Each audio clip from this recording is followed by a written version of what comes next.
ನಮಸ್ಕಾರ. ಇವತ್ ನಾವು ಸಿಂಹರಾಶಿಯವರ ಬಗ್ಗೆ ಒಂದು ವಿಶೇಷ ದೈವಿಕ ಸಂದೇಶವನ್ನ ನೋಡೋಣ.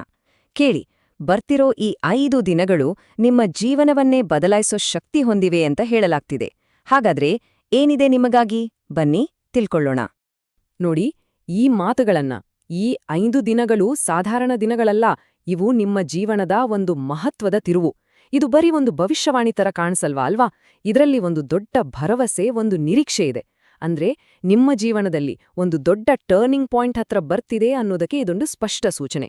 ಸರಿ, ಹಾಗಾದ್ರೆ ಸಿಂಹರಾಶಿಯವರಿಗೆ ಬಂದಿರೋ ಈ ದೈವಿಕ ಸಂದೇಶವಾದ್ರೂ ಏನು ಅಂತ ಶುರು ಮಾಡೋಣ.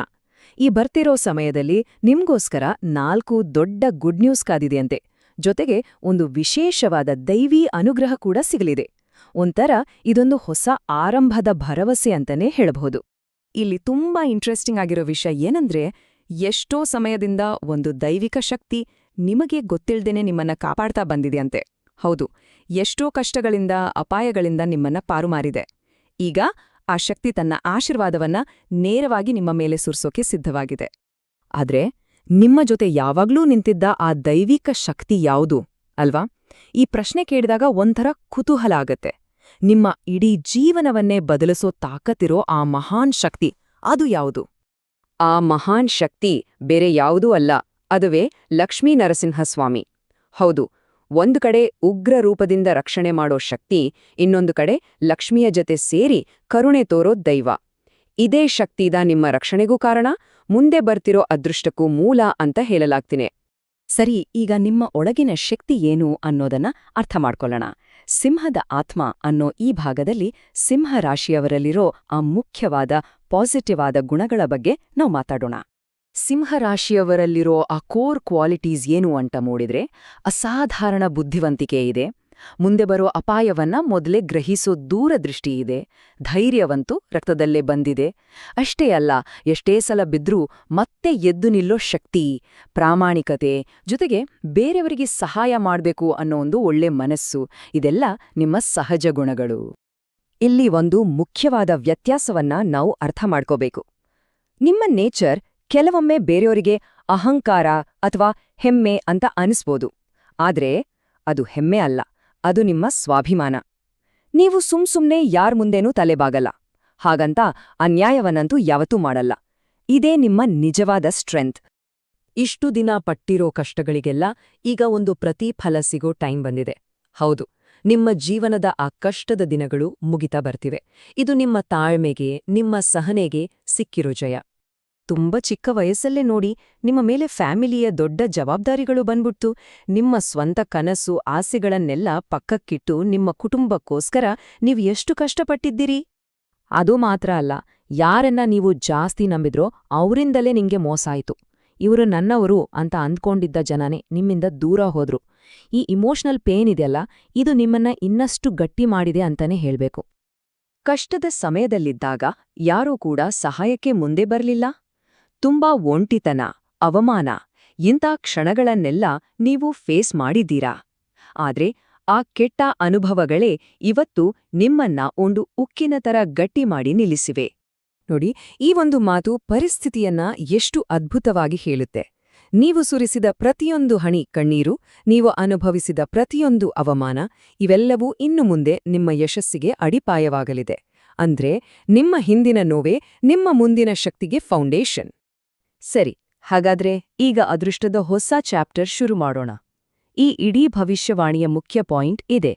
ನಿಮ್ಮ ಜೀವನದಲ್ಲಿ ಇನ್ನೂ ಮುಂದೆ ಕಾಣಿಸಿಕೊಳ್ಳಲಿರುವ ಆ 4 ದೊಡ್ಡ ಆಶೀರ್ವಾದಗಳು ಯಾವೋ?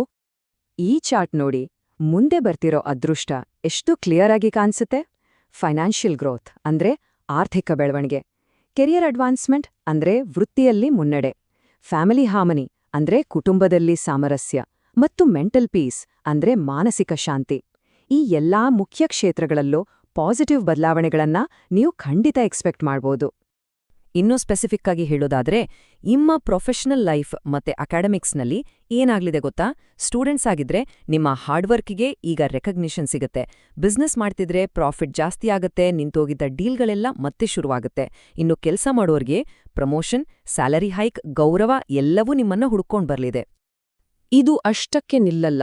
ಒಟ್ಟು 8 ದೈವಿಕ ಆಶೀರ್ವಾದಗಳು ನಿಮ್ಮ ಮನೆಗೆ ಬರ್ಲಿವೆ ಅಂತ ಹೇಳಲಾಗ್ತಿವೆ.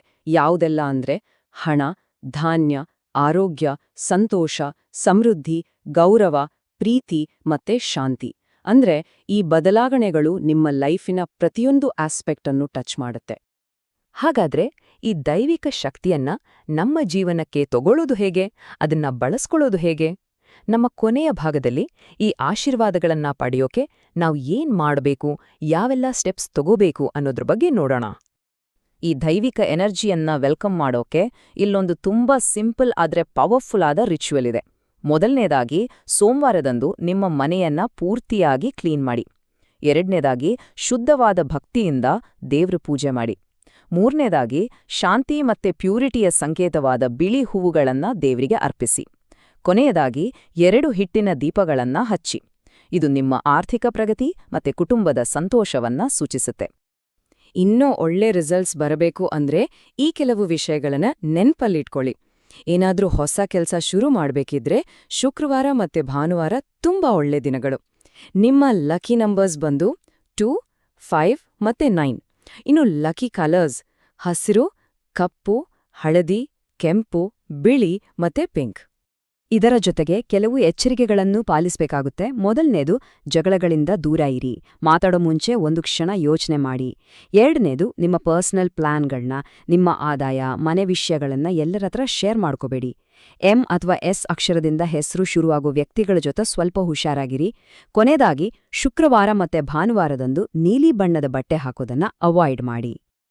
ಇನ್ನೊಂದು ಮುಖ್ಯವಾದ ವಿಷಯ, ಸಾಧ್ಯ ಆದ್ರೆ ಅನ್ನದಾನ ಮಾಡಿ. ಅಂದ್ರೆ ಹಸಿದವರಿಗೆ ಊಟ ಹಾಕೋದು.